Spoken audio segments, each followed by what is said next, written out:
Hello and welcome to the Urban Roundtable, coming to you from the Hollywood Park Casino in Inglewood, California. Today's guest is a very, very dear friend and also an extraordinary woman. She's a legend, and I'm talking about Marla Gibbs. Marla, welcome to the Roundtable. Thank you, Robert. Marla, I know there are certain things you don't particularly like to talk about a lot, but we've seen you in movies, we've seen you do parts on television and episodic, and you also did the Hugh Glees, which I think has been canceled. Just canceled, I heard. Now, what's this new thing that you're doing? Well, honey, it's time to reinvent myself. Oh, that's what you're doing. That's why I say I'm 30. I have to stay 30 so my body and everything will keep up with me. And the one thing about saying I'm 30, Right. you're talking to your genes and your cells Right. and everything, and you got to get up and keep moving.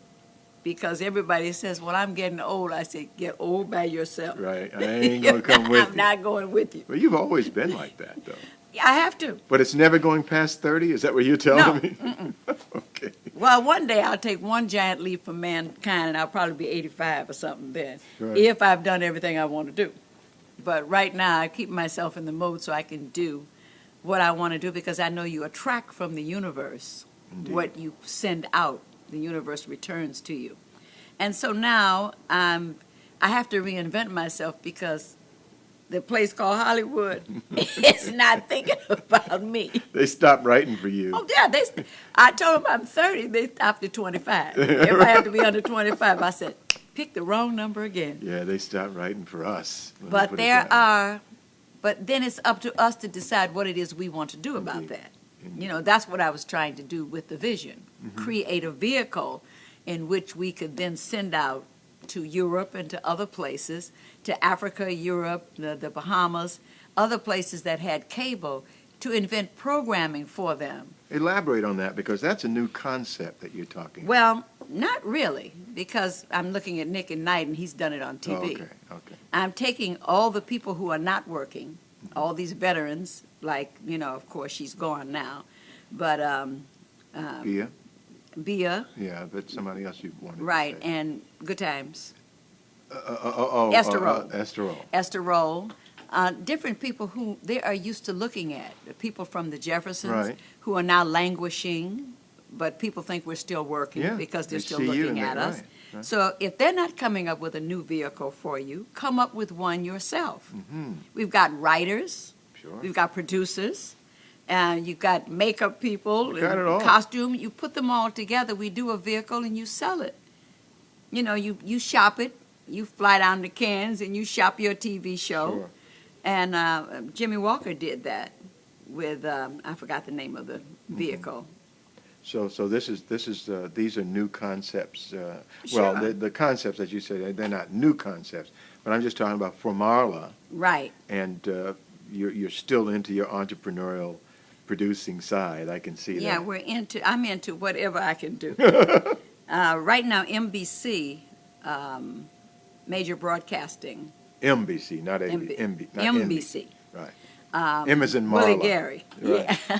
You know Willie Gary? Yes. Okay, they have a network, and they're building. It started out before as minority broadcasting, and I was saying, why did it have to be minority? Right. And with the young man that started in Texas, it never got off the ground, but now he got with Willie Gary. Willie Gary is the chairman of the board. Yeah, I know Willie's. And they're building slowly. They really haven't attracted, because it's mostly his money. These are alternative systems that you're talking about. There's that always an alternative. Right, and we have to go that route because we see what's happening in the industry at large. Right. So we have But to. the industry was never our source. Right, exactly. We made the mistake of thinking that our source. God is really our source. Indeed. And if we step out to do things, because our young people are looking at us and nothing is going on in our community, I wonder why every place I go, there's nothing in the community. There's nothing that is driven commercially. We don't have a block. Right. I can go to Chinatown. Mhm. I can go to Little Italy in almost every city. I can go, there's a German section. There's something going on that tourists can go and see. Right. The only thing you can get in our neighborhood, the people will tell them, don't go over there, you'll get hit in the head. Yeah. Or you get some barbecue. Yeah. Yeah. Right. That's so. Yeah. I mean, there should be something that our children can point to and say, this is my neighborhood, and they can read, this is where we have this and this is where we have that. You know, we point at other people's things, you Yeah. know. You tell a story about, because you talk to schools a lot, you talk to kids a lot, and I recall a story where they ask you to come up on the stage, and the place is filled with kids. Right. We'll pick up on It's that. hard for me to go to a school now because I've tried to get the teachers that invite me to understand that you can use me, but bring the janitor up there. Here's somebody who's very important to the school, and the kids are looking down on him because he's cleaning the school. You couldn't get in the school if the janitor didn't clean it. Right. You couldn't get in the exactly. bathroom. That's right. And Thank that so janitor. use me and say, you know, we love her. She makes us laugh. And she's Jefferson. But now here's Mr. Brown over here. Why is he more important to us than her? Mhm. Now, every day when you come in, I want you to say, thank you, Mr. Brown. Thank How are you, you Mr. doing, Brown. Mr. Brown? Yes, Because indeed. Mr. Brown is very important. We couldn't come to the school without Mr. Brown. We're failing to point to what's important in our own communities. Mr. Brown is important. Right. And Very. everybody wants to get out of the community. Yeah. Nobody wants to stay in. Everybody wants to know why I'm still in the community. I go in the grocery store and they say, Miss Gibbs, what you doing over here? I said, I'm buying food. What are you doing over here? Well, I thought you'd be over in Beverly Hills. Mhm. I said, well, if I was over in Beverly Hills and everybody was over there, you wouldn't have no job over here. Right. Well, I didn't think about that, but I wouldn't be over here when I get some money. Why? Yeah. What's better than where you are? How true. How we haven't made it better. Yeah. You know, so we're not sending the right message. Everything is get out, get out, Get out. and go And then where? when you go, you know, you can't come back. So you just stayed. Now you're doing a lot. You know, I've seen you at different political functions. I mean, the last time I saw you, we were doing a benefit for Maxine Waters. But you stay involved with the community, with politics, and Well, I try not to stay too involved because I don't really know what the hell is going on, to tell you the truth. I know Maxine does a good job. I'm listening to her speak a lot of times, and I said she seems to be doing what we want her to do, so I don't mind coming out when she asks me. But I can't keep up yeah, with what the politicians are doing. It's not my job. yeah. You know, I hope they're doing what they should be doing, and I try to listen.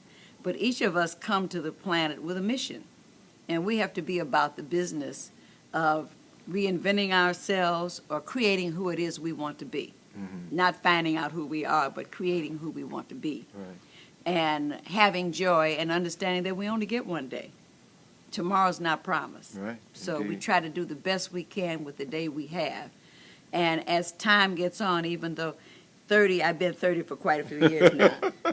But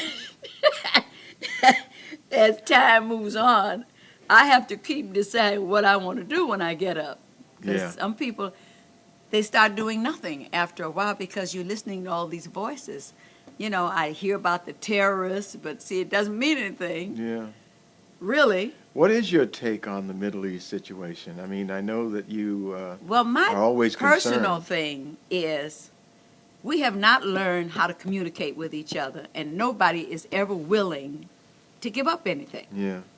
You know, they come to an impasse. Every time they come to a point where they want peace, somebody outside doesn't want peace Right. and creates a problem, and somebody over here doesn't want it and creates a problem. But so this one is blaming that one is blaming this one, and all the innocent people are being killed. Yeah. It's really a mess. And that's really what it boils down to. And it's the same thing in this country where you want to deal with black and white or rich and poor.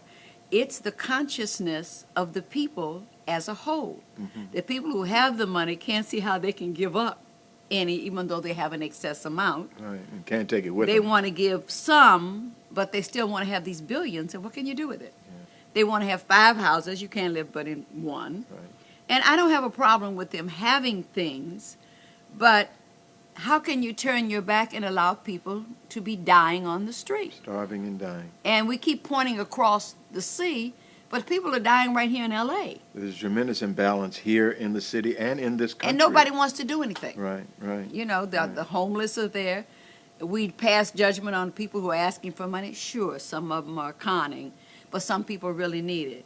It's not my job to decide who's real and who isn't. If I have it, I share it. Mm-hmm. If I don't have it, I'm sorry.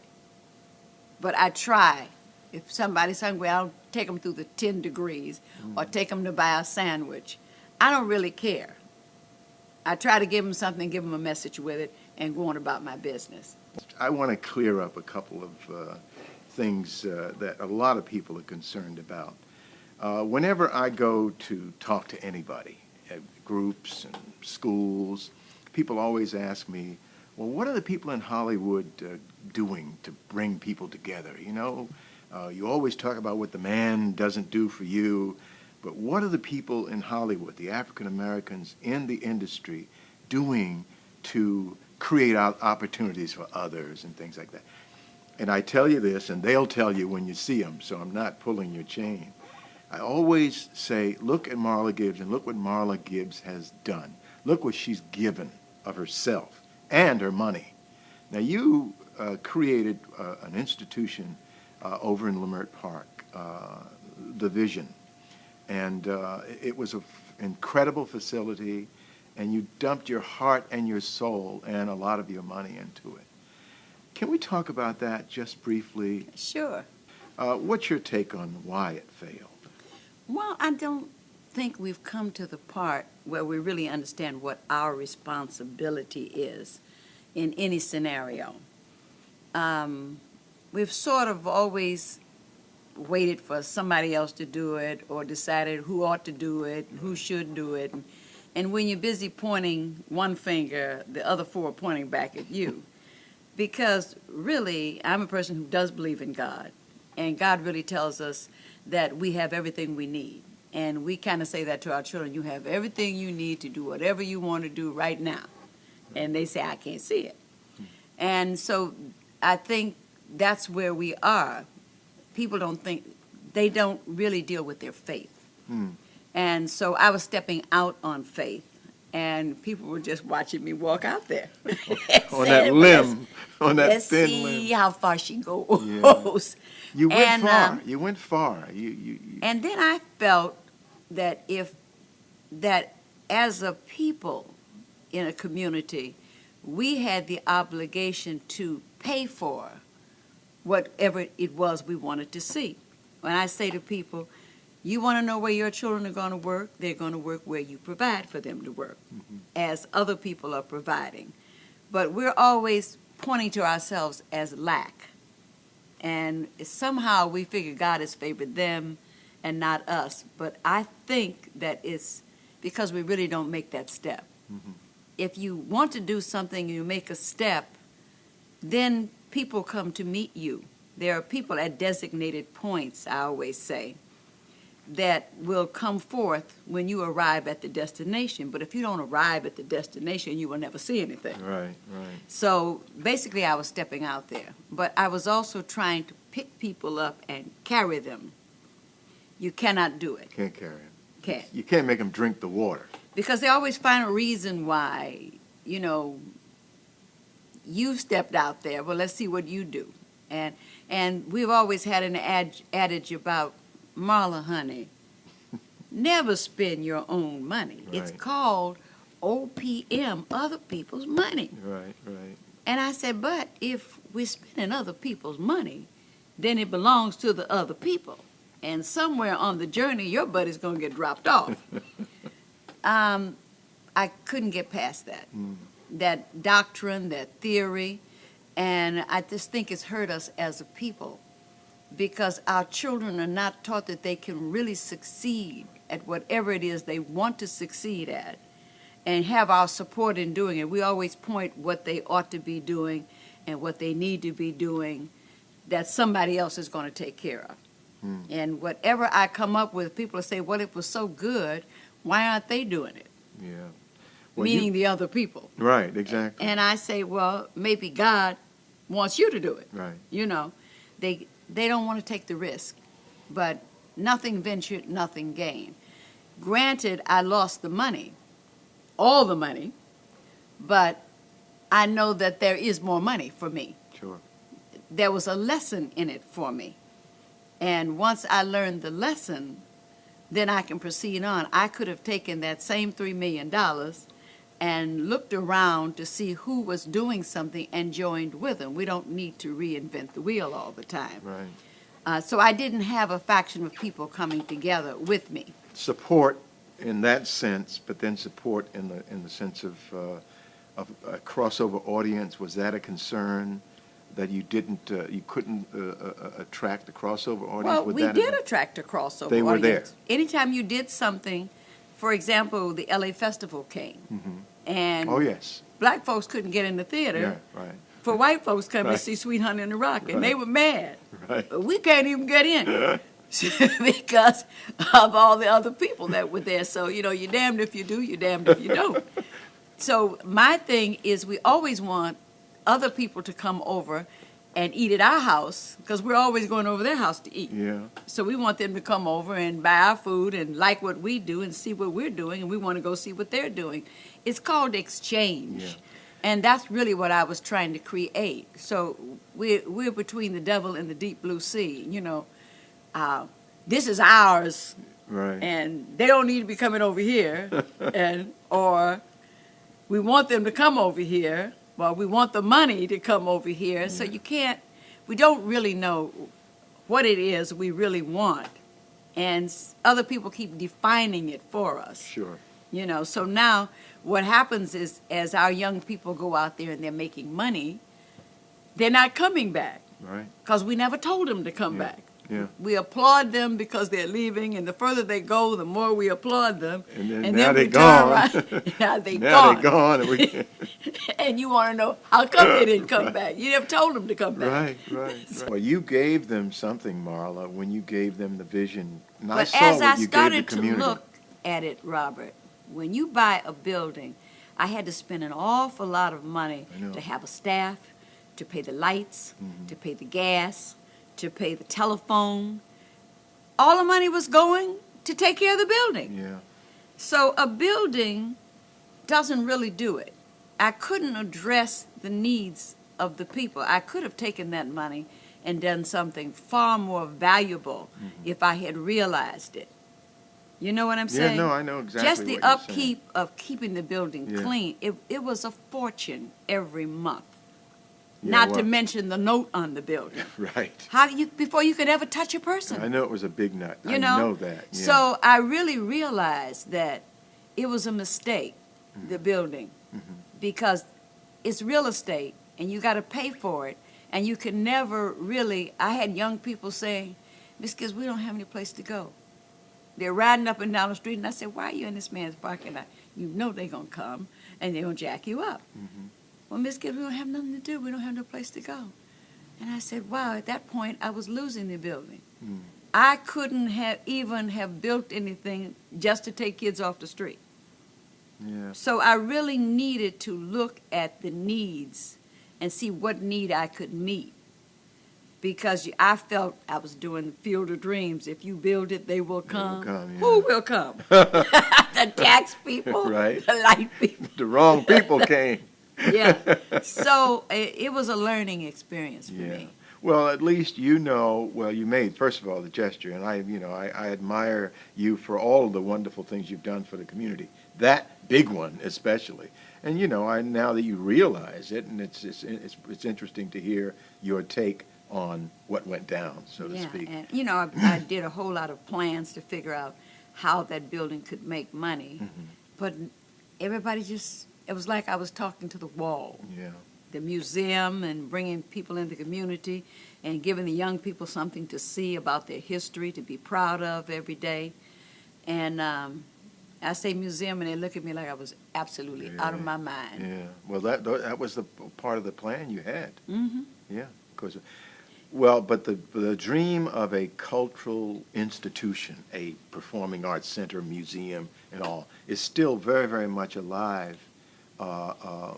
It's still very much alive. Well, I'm involved in some things. That's what I'm saying. You Yeah. guys are beginning to do it. In I guess it was 83, 84, when Danny Tabor was a councilman here. I came over with a plan to take 10 acres of this racetrack. Right. Because the racetrack needed some money then.